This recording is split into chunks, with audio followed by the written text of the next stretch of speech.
There is a kind of horror that always lurks for you, in the most mundane places.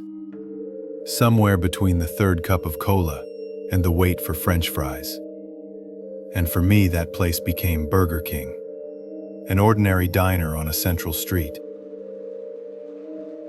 My phone pinged. Unknown number, no contacts, just a text. Free Whopper, just for you. Come to Burger King, Central Street, 11 p.m. Ask for special order 66. Sounds like a prank, right?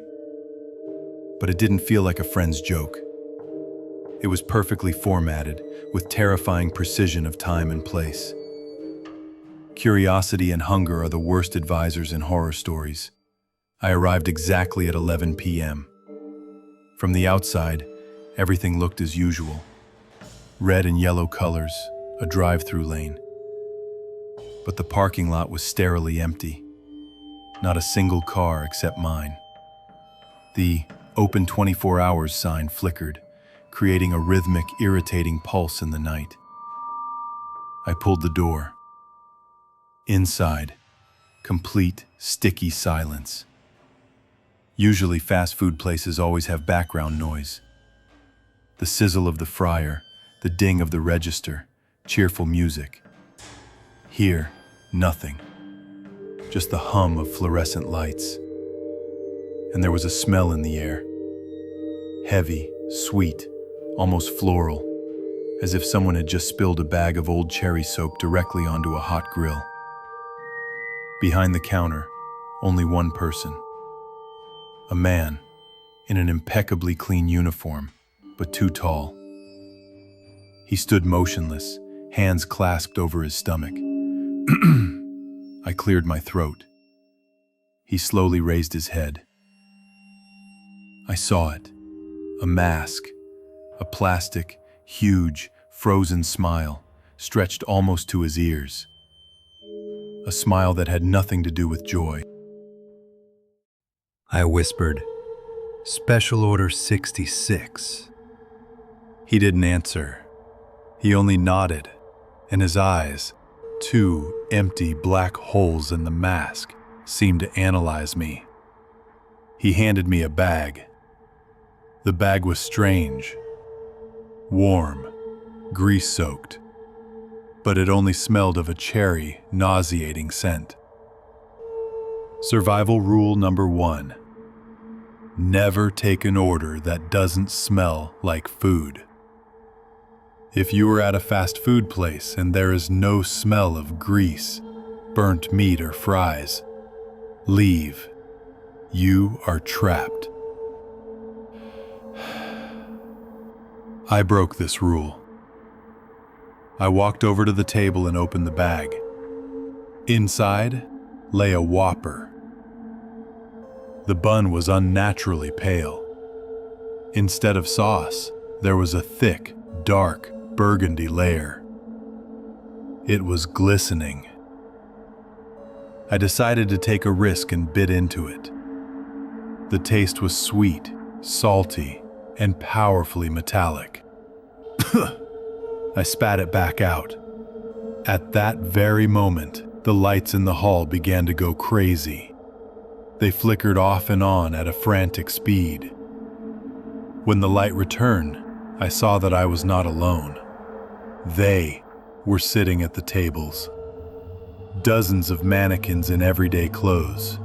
All were sitting absolutely straight, and all had the same cheap yet terrifying smiling masks on their faces. With every flash of light, they seemed to move half a centimeter. A sound came from behind the counter. The mask-wearing employee was laughing. A dry, hollow, mechanical crackle. A laugh that sounded like a broken mechanism at work. Panic. I lunged for the exit. The door I had opened a minute ago was locked. Dead shut. I pounded on the glass. Survival rule number 2. Do not panic and do not look for the main entrance. If you are inside, the main entrance is blocked. Always look for the staff exit or the drive-through window. Panic makes you follow a pattern they expect from you. The employee slowly rounded the counter. His steps were unhurried, but each touch of his sole on the tile echoed. He was getting closer. I bolted into the staff corridor. The kitchen was cold, sterile. Not a single grill was lit. Nothing was cooking. Only gleaming steel. I felt the cold pierce my bones. And then I saw it. A locked locker, and hanging on it was my key. The very one I had lost in my car several days ago. Survival rule number 3. Do not touch your lost items. If you find an item that belongs to you in an anomalous zone, ignore it. It is bait. They use nostalgia or attachment to tie you to the location. I ignored rule number 3, grabbed the key, and ran towards the drive-through window. It was half open. I started squeezing through the small opening, and then I was grabbed. Icy fingers clamped down on my ankle, hard. I pulled away sharply. It wasn't the employee in the mask. From under the fryer base, from a narrow crack, an amorphous, gray hand stretched out. The skin was wrinkled and wet, and the fingers were long. I screamed and kicked the hand with my boot. The grip loosened. I tumbled out onto the asphalt. The drive-through window slammed shut with a metallic screech. Survival rule number 4. If you escape, never look back. The entities that lure you are looking for a moment of hesitation. To look back means to admit defeat and give them a chance to close you in their space again. Leave, even if you hear voices or footsteps. I jumped up and ran towards the car, breaking rule number 4. In the rearview mirror, I saw the mask-wearing employee stood by the closed drive-through window. And he wasn't moving. He was just waiting. And then, I saw hundreds of maggots start crawling along the windowsill from the inside. A white, greasy, swarming mass. They crawled out of the fryer where oil should have been, creating that nauseating cherry scent. This was what they were cooking. I drove away. I'm in another state, in another city. But the silence is over. Now, I live with them. Ever since I got back, I can't sleep. I hear a knocking. Knock, knock, knock. Somewhere in the wall. It's not a hammer, but a rhythmic, muffled chewing. And I know they haven't left me alone. Survival rule number 5. Do not keep their souvenirs. They are their beacon.